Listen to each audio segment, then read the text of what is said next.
Assalamualaikum warahmatullahi wabarakatuh. Sebelumnya perkenalkan Ibu, nama saya Rizka Fitri Afrizal dengan NIM 2242155.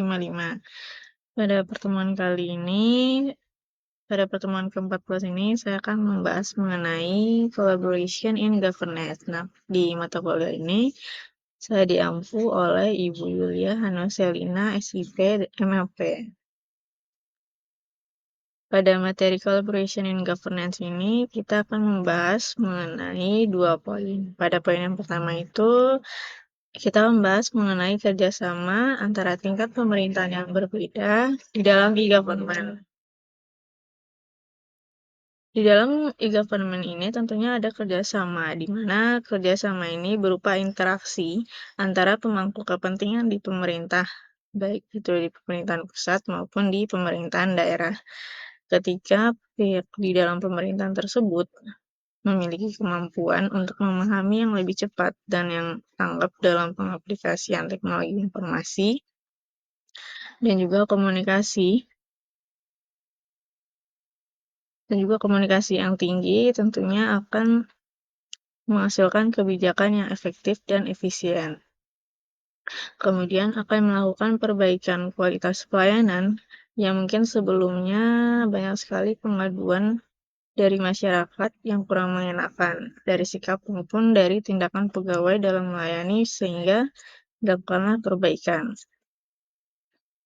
Kemudian akan memberikan transparansi terkait apapun baik anggaran, keputusan maupun tindakan yang akan diterapkan di dalam pemenuhan kebutuhan terhadap masyarakat. Kemudian di dalam e-government ini tentunya ada interaksi. Nah, pada pertemuan ini terdapat 4 jenis interaksi di dalam e-government. Yang pertama itu ada jenis interaksi government to employees, yaitu jenis interaksi internal dari pemerintah kepada bawahannya. Contohnya pada portal informasi pegawai. Agar pegawai dapat mengetahui apa saja dan berapa jumlah yang didapatkan tanpa harus bolak-balik terkait apa yang dibutuhkannya dalam suatu pekerjaan, maka pemerintah memudahkan pegawainya dengan menerapkan sistem portal dari informasi pegawai. Nah, pada jenis yang kedua itu ada government to government. Di sini interaksi dari pemerintah kepada pemerintah atau interaksi antar semua pemerintahan. Contohnya seperti sistem platform koordinasi kebijakan. Nah, ketika suatu pemerintahan menjalankan kebijakannya, tentunya akan menyimpan seluruh datanya pada platform tertentu. Nah, ketika ia bekerja sama dengan pemerintahan lainnya, tentu akan melakukan perencanaan kebijakan untuk bertukar informasi. Nah, makanya diterapkanlah sistem platform koordinasi untuk berkoordinasi dari suatu pemerintah kepada pemerintahan lainnya. Pada jenis interaksi yang ketiga yaitu jenis government to business, di mana interaksi ini adalah antara pemerintahan dan juga sektor bisnis. Contohnya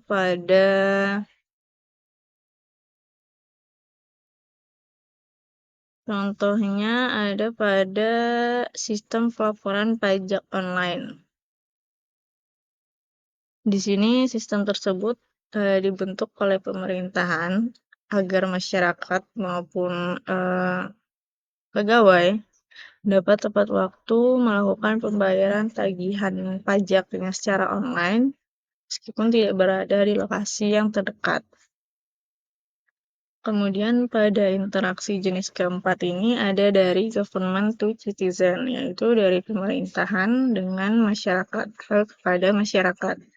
Contohnya seperti dalam tindakan pengaduan.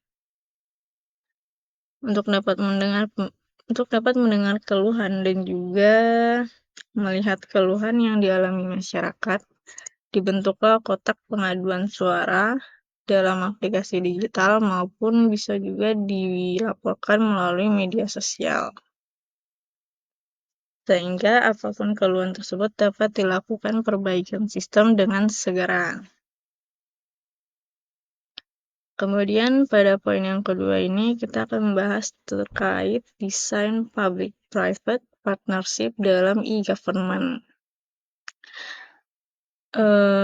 Desain public-private ini diartikan sebagai desain sektor pemerintahan dan juga sektor swasta.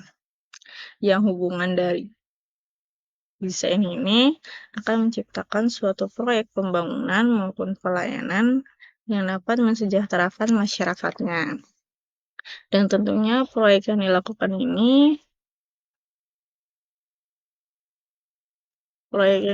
ini akan menggunakan kontrak tertentu terkait apa saja kewajiban dan juga tanggung jawab dari masing-masing mitra. Nah, untuk melakukan suatu pembangunan serta pelayanan tertentu, tentunya ada ketentuan yang akan dilakukan agar hubungan dari kedua sektor tersebut tetap berjalan secara harmonis. Seperti yang pertama itu ada ketentuan di mana sektor swasta mengambil alih sementara peran dari sektor pemerintah. Maksudnya adalah dalam pembangunan ini yang memegang kendali lebih besar adalah dari sektor swasta. Dan pemerintah di sini hanya melaksanakan tugasnya dengan memantau jalannya pembangunan dan juga pelayanan. Kemudian ketentuan yang kedua itu ada dari sektor swasta yang menerima kompensasi. Maksudnya di sini adalah dengan proses pengerjaan yang berat terkait suatu proyek pembangunan maupun pelayanan. Tentunya akan terjadi kemungkinan kecelakaan kerja yang tidak disengaja oleh para rekan-rekan pihak swasta. Nah, oleh karena itu, pemerintah berhak memberi kompensasi dan juga pihak swasta berhak menerima kompensasi yang diberikan oleh pemerintah tersebut. Ketentuan yang ketiga yaitu sektor swasta dibebani risiko. Maksudnya di sini itu adalah proyek yang diberikan kepada sektor swasta atau proyek yang diambil oleh sektor swasta tentunya dibebani oleh berbagai risiko yang mungkin akan terjadi, seperti dari pembangunannya atau sumber daya, sarana dan prasarana, fasilitas, dan sebagainya. Tentunya hal itu akan menjadi risiko dari pengelolaan oleh sektor swasta. Kemudian pada ketentuan yang keempat itu ada sektor swasta dapat menggunakan sumber daya hingga fasilitas dari sektor pemerintahan. Nah, setelah diketahui apa saja ketentuan dari dalam bekerja sama terhadap kedua sektor tersebut, tentunya akan ada proses kontrak. Nah, pada proses kontrak ini terdapat beberapa bagian. Yang pertama yaitu pemilihan proyek. Baik pemerintah maupun swasta tentunya harus memilih proyek mana yang akan diberikan kemana dan proyek mana yang akan dikerjakan dengan segera. Karena tentunya hubungan tersebut akan sangat menguntungkan dari kedua belah pihak. Pada proses yang kedua itu kita harus melakukan konsultasi publik. Setelah dipilih dan dipilah ke proyek mana yang akan diambil oleh suatu sektor, maka proyek tersebut harus dikonsultasikan kepada berbagai pihak. Apakah akan diberikan masukan atau diberikan kritikan terkait pelaksanaan suatu proyek tersebut. Nah, ketika sudah didapatkan